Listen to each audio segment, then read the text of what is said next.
Be ready? Start.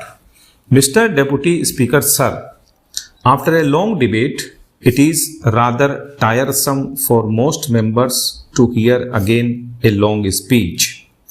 I shall therefore confine my reply to the salient points which have been raised in the course of the debate. In the course of the debate, certain questions were asked. They require answer. There were certain opinions expressed as their own, as their interpretation. Then there was a general discussion, and then there was a tirade. So I will have to sort out my replies to each one of these things in an appropriate way and meet the points raised. At the outset, I would like to express my sincere thanks for all the persons who have contributed to the debate.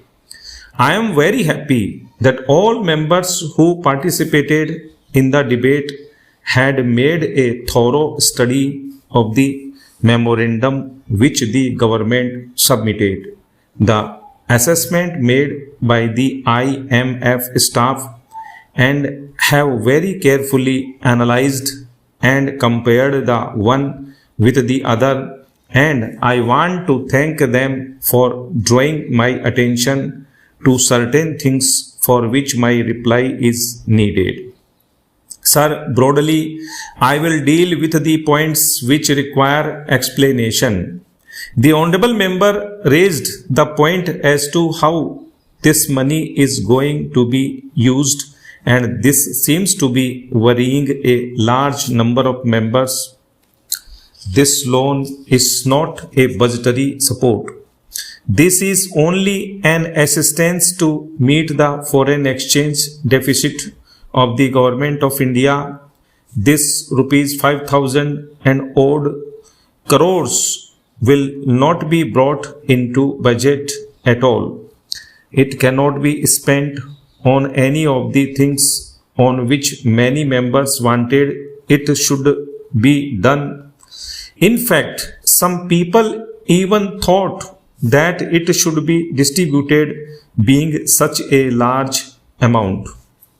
I have mentioned in the course of my introductory statement this morning that at the end of this year there would be deficit on current account of about rupees 3,000 crores at the end of this year. If it continues for another year, then rupees 3,500 and odd crores, which is now foreign exchange reserve in our possession, will be exhausted, and we will have no foreign exchange whatsoever to meet our essential obligation. And if at that time we want and try to borrow, I said we will not be able to borrow. We shall have to go and beg. Today we are in a position of strength with foreign exchange reserve of about rupees 3,500 crores. We are raising this loan, and this loan cannot be used either for budgetary purposes, for defense purposes, or for internal administration or anything of the kind. Stop.